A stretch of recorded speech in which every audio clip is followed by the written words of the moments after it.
దేవునికి మహిమ.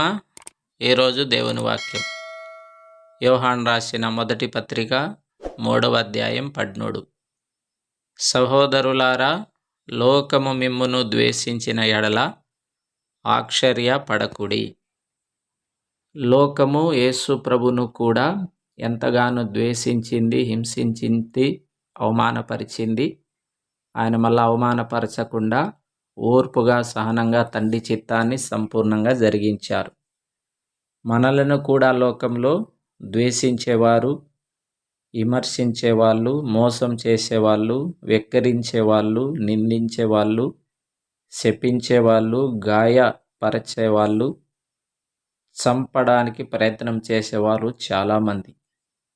ఇలా వారు చేస్తున్నా కూడా మనం మరలా ప్రతీకారము తీర్చుకోకూడదు.